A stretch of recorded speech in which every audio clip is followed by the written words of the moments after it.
अस्सलाम dear students, आज की वीडियो में हम आपसे बात करेंगे about the short question answers. और short question answers specifically vapour pressure से लेकर onward end of the chapter तक मैं आपसे बात करूंगा। तो लिहाजा आप इस वीडियो को एंड तक देखें ताकि आपको शॉर्ट्स के बारे में अंदाज़ा हो जाए। तो अगर आप बात करते हैं शॉर्ट्स की, वेपर प्रेशर में सबसे पहले शॉर्ट आएगा व्हाट इज़ वेपर प्रेशर, ये पहला शॉर्ट होगा।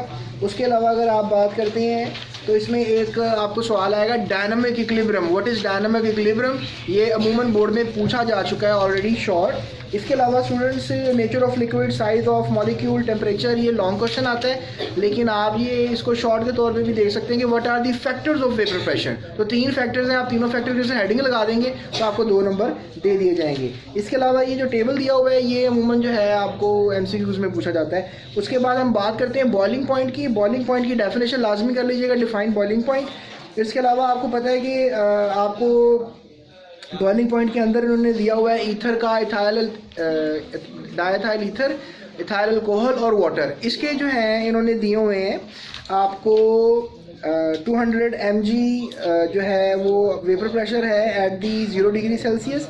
इथाइल अल्कोहल का 25 mg है, मिलीमीटर ऑफ Hg है सॉरी, और इसके अलावा जो वाटर है उसका 5 मिलीमीटर ऑफ Hg है। ये बड़े तगड़े MCQs हैं बोर्ड के लिए, तो लिहाजा आपने इनको जो है एज बोर्ड MCQs भी तैयार कर लेने हैं। इसके अलावा आपको ये ग्राफ दिया हुआ है, इसमें बस एज सच आपने इनके बॉइलिंग पॉइंट्स याद कर लें, अल्कोहल का बॉइलिंग पॉइंट क्या होता है, और इसके अलावा जो है डाइथाइल ईथर का बॉइलिंग पॉइंट क्या होता है, या फिर अल्कोहल का बॉइलिंग पॉइंट, वाटर का बॉइलिंग पॉइंट क्या होता है, ये तो पता ही होगा। इसके अलावा nature of liquid, intermolecular forces, external pressure, ये जो है कह लें कि हो सकता है आपका कि what are the factors of boiling point. तो ये आपको शॉर्ट क्वेश्चन आ सकते हैं, फैक्टर्स बता दे तो फैक्टर्स आप, जैसा कि आपको पिछले सवाल में फैक्टर्स आ गए। इसमें स्टूडेंट्स आप जो है याद रखिएगा कि does external factor affect boiling point, ये बड़ा तगड़ा सवाल है।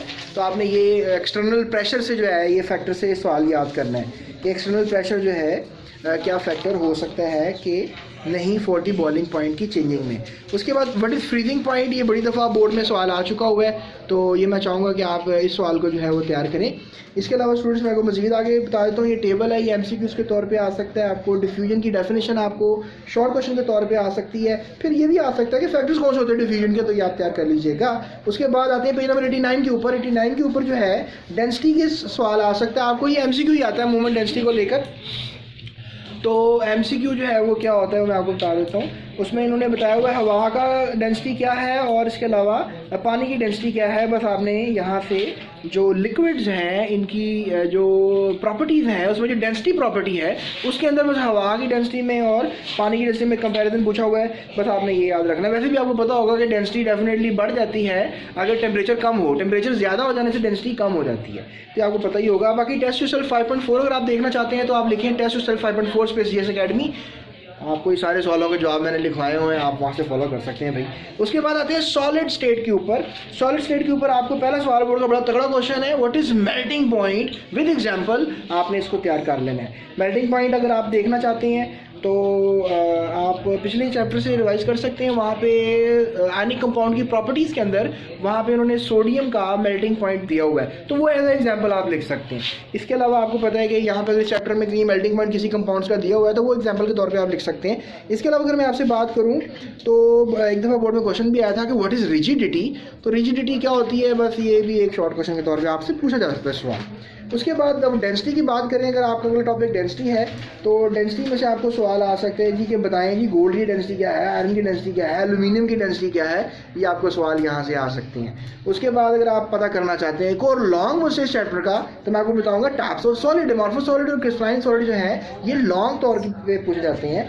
इसके अलावा एलोट्रॉपी है जनाब, एलोट्रॉपी बड़ा तगड़ा क्वेश्चन एक और बोर्ड का, इसमें आपने शॉर्ट क्वेश्चन के तौर पर इसको तैयार करना है और एग्जाम्पलें मस्त देनी है। एक और शॉर्ट क्वेश्चन आपको बताऊँ स्टूडेंट्स इस चैप्टर में से जो कि इंशाल्लाह 100% आपको बोर्ड में आएगा, that is transition temperature. What is transition temperature, तो लिहाजा ये आपको बोर्ड में लॉन्ग शॉर्ट क्वेश्चन के तौर पर आएगा। एलोट्रॉपी का टॉपिक लॉन्ग नहीं आता है, तो लिहाजा इसको लॉन्ग के तौर पर तैयार करके खपने की जरूरत नहीं है आपको, बस शॉर्ट के तौर पर तैयार कर लें। और इसमें specifically rhombic sulphur, monoclinic sulphur, grey tin, white tin, red phosphorus, white phosphorus, इनके ट्रांजिशन टेम्परेचर्स, इनकी खसूसियात। एक दफ़ा बोर्ड में शॉर्ट क्वेश्चन आया कि what are the characteristics of white phosphorus and red phosphorus, और एक दफ़ा MCQ आया कि कौन सा फॉस्फोरस पॉइजनस होता है, तो लिहाजा इन सवालों पे भी आपने थोड़ा सा गौर करके रखना है। तो ये थे हमारे आज के सारे क्वेश्चंस। बाकी टेस्ट योर सेल्फ के सवाल आप अपने लिखें, टाइप करें टेस्ट योर सेल्फ, और आप वो मालूम कर सकते हैं। So that's it, thank you so much. अपना ख्याल रखिएगा, हमेशा सच बोलिएगा क्योंकि सच को कोई आँच नहीं होती। That's it, thank you so much.